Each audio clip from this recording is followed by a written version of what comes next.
okay, the future of Israel. And I prefer to call this part of the world Palace Zion, recognizing there are two different communities, if you like, with their own histories, with their own interests, which I think can't be ignored. I don't think one can simply say a secular democratic society overnight will develop here. In South Africa, because whites were such a small minority, and black people were also very forgiving, almost too much so, it's been possible to create a situation of seeming normality. South Africa today has a very, very fine constitution.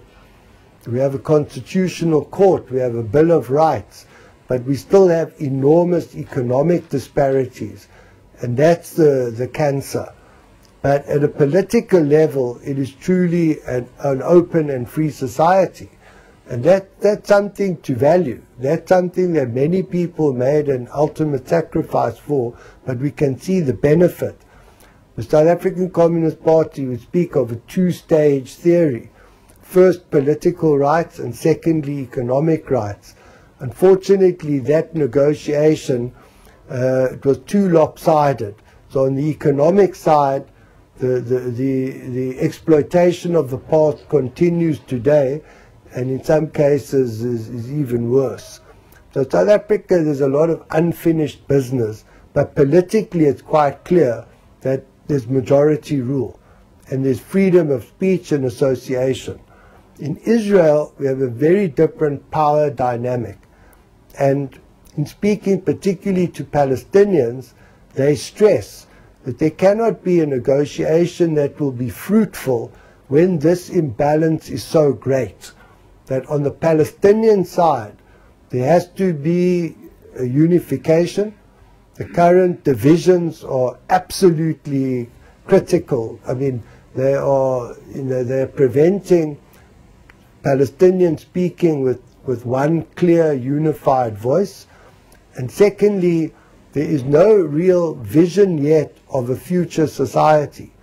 In South Africa, we had that vision, which was a democratic, secular state. And because of the kind of population, the fact that white South Africa was not able to create a white state, that was untenable.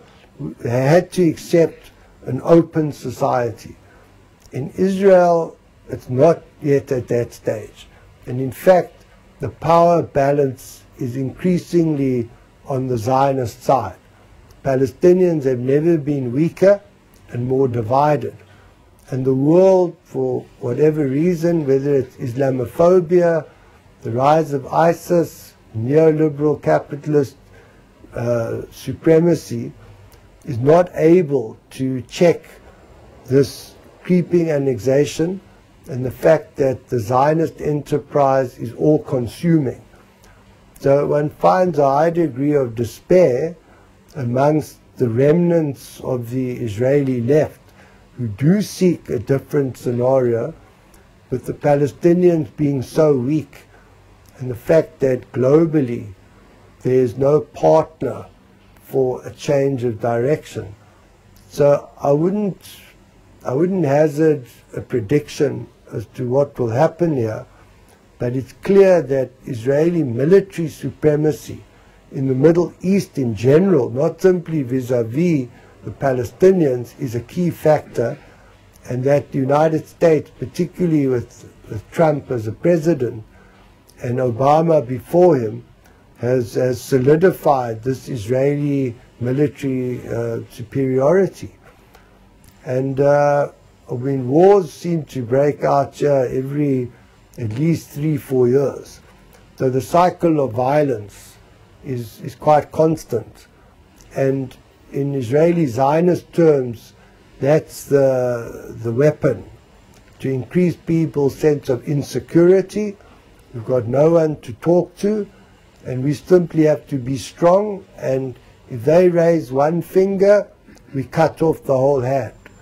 So the lack of proportionality is also, a factor where for Palestinians they're up against the wall and there's no incentive to find some common ground. Israel's basically saying all or nothing. And Israel seems determined to take everything. On that basis, there will be some explosion in the future because the situation from the Palestinian side is untenable. A mass transfer to Jordan or Lebanon or Syria is very unlikely because those regimes won't accept 3, 4, 5 million Palestinians, neither will Egypt. So we have a frozen, it's a paralyzed situation to some extent, a captive population, increasingly economically under pressure, without political leadership that has a forward direction. There's no mass mobilization now because of internal pressure as well as Israeli constant security surveillance. So it's a very difficult and depressing scenario. One cannot see a way out. To some extent, given the South African experience, unless the Israeli left is able to build a more open, democratic mass movement of Israeli workers through trade unions and other structures, I don't see a chance for change in any positive direction. And the Histadrut is a bankrupt trade union movement. Koach Loavdim is starting out, but it has to build a base. But at least it's there. So that is a ray of hope. I would also say that Koach Loavdim is an example of how to begin to rebuild an Israeli left. And there, from outside, whoever wants to see a future for this society should be putting some effort into assisting this type of organization.